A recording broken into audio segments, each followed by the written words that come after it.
So have you heard of EMDR? Popular in clinical psychological practices as a method of choice to help clients overcome traumatic memories, to literally help them to forget about what happened, if at least to reduce the effect of the memories in the present time. So as the clients would talk about that, their eyes would access the remembered experience. And we know in NLP that clients' eyes will go to recall as they talk about a recalled experience. And so instead of their eyes just getting stuck in the memory and they're getting fully associated into the recalled memory and embodying that experience right now, having a full trauma in the present. And that's very much what post-traumatic stress disorder is. It is the reliving of the same energy, the same level of intensity in the body right now that was experienced back then when the original event happened. So EMDR was created as a way of scrambling the nervous system, so to speak, so that while the client talks about the problem, their eyes aren't going to wherever that trauma is located in their memory banks. And in repeating that, without their eyes being fixated on the problem, they realize that it lost its intensity just through it being scrambled. So it's worked quite well and is therefore quite a popular technique used amongst certain psychologists and healing practitioners.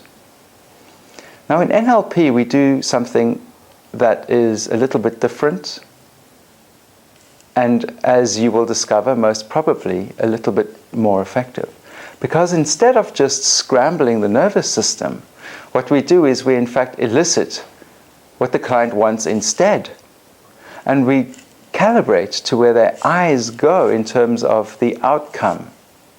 And while they're then talking about the problem, we don't just wave our fingers around, we get them to look in the direction that represents their desired outcome, the resource state that they'd like to experience, instead of the unwanted one. So that the traumatic memory itself, as they access it, immediately morphs into the direction of their desired outcome instead. So it's not just scrambled, it's turned into something good, something positive. All of this happens at the unconscious level. There is no elicitation of the purpose of the event in the first place. There's no elicitation of what is there for you to learn from that experience, the learning of which transforms the memory, which I find to be an important step. I feel that in any kind of regression, one has to elicit the learning that we were unable to get at the time, which has resulted in that memory being locked in at the unconscious level, which is why it gets relived, because it needs to be relived until we get the learning that's there for us to get, that enables us to release it as an issue in our life.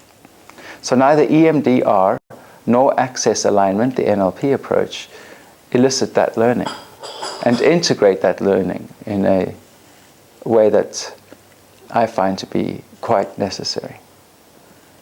So it's interesting how this stuff works, because even though I'm a fan of getting that all-important learning that allows for sustainable healing, neither of these two techniques do that, and still they get results. Who amongst you experiences not necessarily a trauma, because this doesn't have to be used for just that type of an issue, but any kind of reactive state, that kind of knee-jerk reaction, when you find yourself feeling the way you don't want to feel and maybe therefore behaving and saying things in a way that you wouldn't necessarily like to be.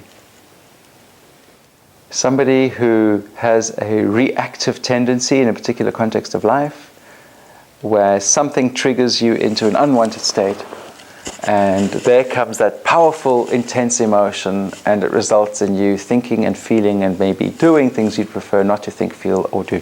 Okay. So since this is a demonstration, and thank you for coming up for it, Sure. could you please describe this issue right from the start? Essentially, it happens when I've got several things going on at the same time. So I don't multitask very well.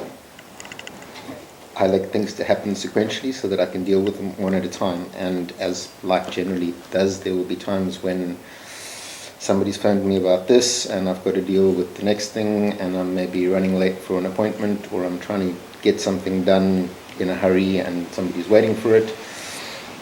And I start getting, the more things I've got going, the more kind of wound up I get. And my parrot seems to be a trigger, like a barometer. She seems to pick up when I'm getting wound up, and then she starts making noises. So she'll make these repetitive little kind of noises, or she'll start screeching or whistling, or whatever it happens to be. It'll be repetitive noises that annoy me. And the more annoyed I get, the more the parrot seems to tune into me, and the more noise she makes. The more noise she makes, the more irate I get, until I reach a point where I can't handle it anymore. And I try not to react to it, because the more you react to the parrot, the more the parrot will react. So I try to basically bottle it and shut it out. And inevitably that leads to the point where the gasket blows, and at the worst of it, I have thrown a tube of something or other at the bird's cage to get her to shush. Usually it only gets as bad as me literally lunging towards the cage, at which case the bird sort of like cowers. I pick her up and I go and I put her in a sleep cage, which is a different cage off to one side. And if she still makes a noise, then I'll actually cover that with a blanket, which you're really not supposed to do, but like I say, I get to the point where it's that, or I just leave the apartment, if that's an option. I've done that a couple of times as well. But the feeling associated while all of that is going on is just this intense irritation, where I would really love to just smash things. And Okay. It's not a nice state to be in. I'm sure not. Thank you for explaining that as well as you did, in as much detail as you did. It enabled me to identify where you go in terms of structure. And that is simply where you go with your eyes that depicts this problem. Okay, and I'd like to thank you for describing that in so much detail. And now that you have, you can just forget about it all. It doesn't really matter anymore. That's behind you. Cool. That's done. Okay. And if that was completely done, really, like as if you woke up tomorrow morning and you'd never ever feel those feelings and need to continue with those behaviors, then how would you be different? I would be more what I consider to be me. Tell me about you on the best of days. Happy and calm and just able to deal with things in a peaceful, nice manner where my animals aren't running in fear. Okay. And a happy and calm, peaceful you, is there a time when you have been that happy, calm, peaceful you? Yes. Tell me about it very quickly. The best example of happy, calm, peaceful. Most days, generally, I'm happy, calm, and peaceful, which is why I get on with everybody as well as I do, and all the animals like me, and it's just those rare occasions. Okay. And that's not the case. Okay. But yeah, happy, calm me is just easygoing, happy with whatever comes up. Nothing much is any kind of issue. Everything's doable. That it is. Even that other old thing. Here we go. Thank you so much for that. Cool. You can just clear that screen of your mind one more time. Perfect. Okay, so a comment for the learners in the room, which is, it might have been very difficult for you to see it over there. Probably not easy for you to see it over there. You might have caught something. You don't even have to worry about it now. It's done.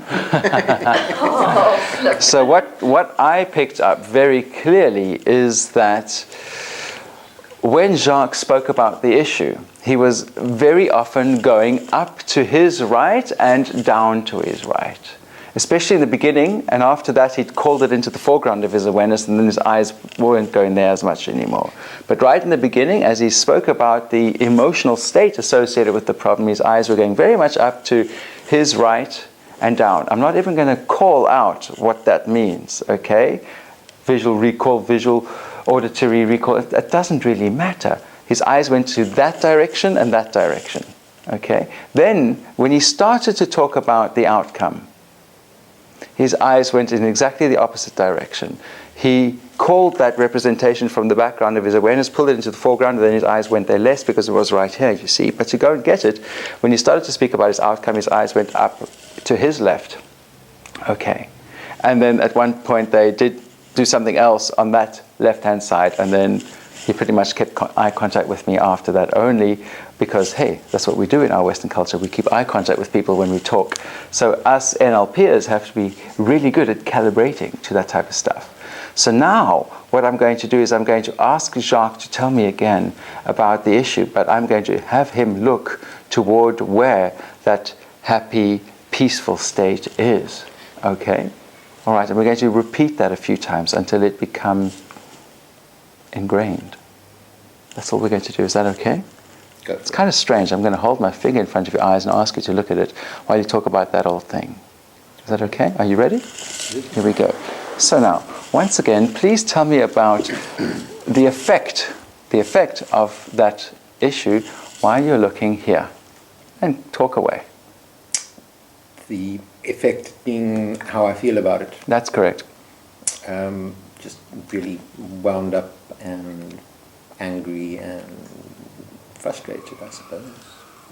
Okay.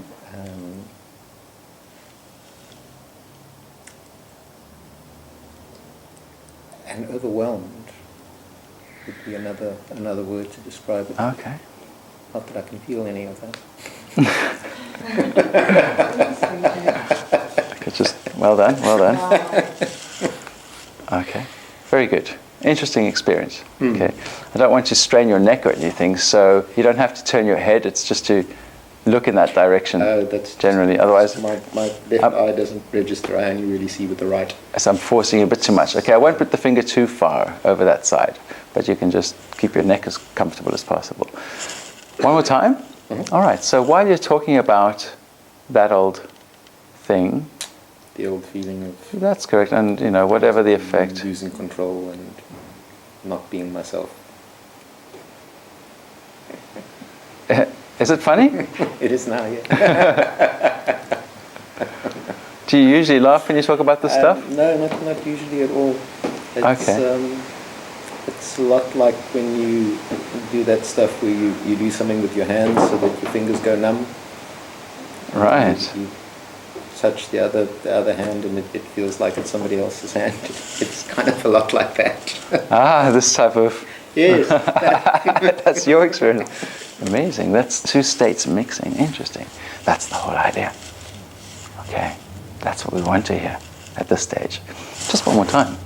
Good. So, once again, that old whatever it was, as you're looking here with your eyes, and whatever the effect is that you're noticing. Yeah, I'm not. I mean, I can still remember it, but I'm not noticing it. I can't. Well, just try and have the problem.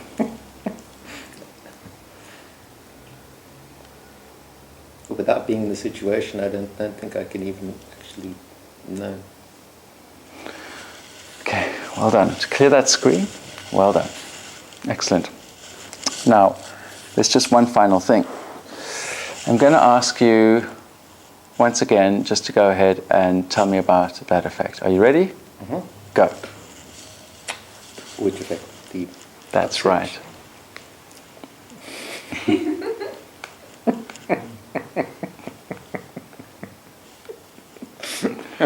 Okay. There's going to come a time.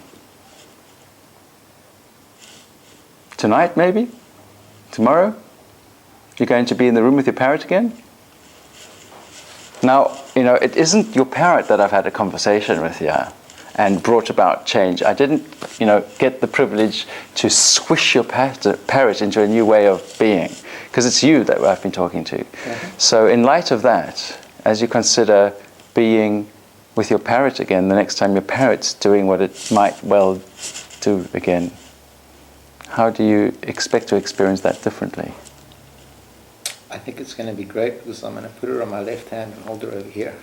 Wow. Hey. That's episode.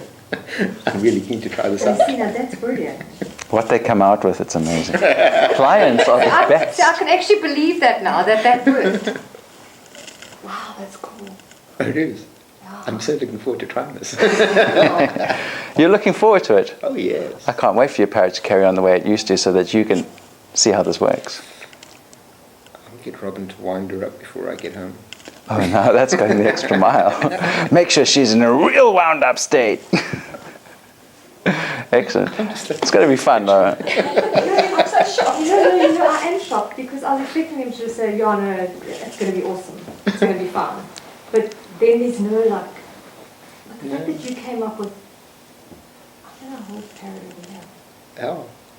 Because the difference in, literally, just in trying to recall. And once again, we've been through a number of exercises now where you're shifting your perception, and it's been cool. But this, again, it's just a different level. It's a different altogether. Well done. Much appreciated. Excellent. Take a seat. Yeah, no, I wouldn't have. That is good sign. That's not bad. That's pretty. The one important thing to remember is that when you elicit the outcome that the client would like to experience and the resource state that associated with that their eyes go to a different side. Because sometimes the resources are on the same side as the eye axis of the issue. Not appropriate for this exercise. No, it needs to be the flip side. The eyes need to go somewhere else. It could be problem here, resource here, but that's unusual. I believe that the best results you're going to get are when the one is the left and the other one is right. All we're going to do afterward is hold our finger in whatever the resource is. So wherever your eyes went, and as Jacques spoke about his resource in the beginning, his eyes went up to the one side, and then they dipped down, and then they came back up, which is why you saw me lower my finger sometimes and then bring it back up. That's exactly what he did when he first accessed the resource state. So you must be awake. As the facilitator, you must be calibrating, and you know you want to be in peripheral awareness to make sure you don't miss anything. If you're referring to your notes for even half a second, at that point in time, you're going to miss it. Yeah, absolutely. But it's so simple. If you refer to your notes very quickly now, the humanistic neuro-linguistic psychology access alignment. The client talks about the problem. You make sure that the problem has an unwanted state. So if they are referring to a particular behavior that is the problem, then you want to know what is the emotion or feeling that gets them doing the unwanted behavior. And while they're talking to you about that emotion, you're calibrating to their eyes. You want the trigger of the problem, actually. The very first thing that gets them into the unwanted state. And essentially what you're eliciting at this stage in terms of eye accessing cues are the first two stages of the problem state strategy. The trigger and the operations phase of the unwanted strategy. Okay? Where their eyes go first and where their eyes go next. But you don't have to concern yourself too much about that, because you're only going to be holding your fingers on the other side. Then you're going to elicit a counterexample or the resource. What's the opposite of the problem? Okay? And it's important here at this stage that the resource state's eye access is the opposite of it. Look for another resource if the eye access isn't the opposite. And what's the feeling you'll have? What's the state associated with that resource? That's the important thing. And as they access the way they want to feel, that's the eye access that you want to be able to identify so that you can have their eyes in that location when they once again talk about their problem in the next stage. Step 5 is saying, think about the problem while you are directing them to move their eyes in the sequence of the resource. Okay? And then you condition that 3 times with a break state between each. And at the end, you future pace. One of the simplest things you've ever learned at a training with me. And it's quite powerful. Go and play.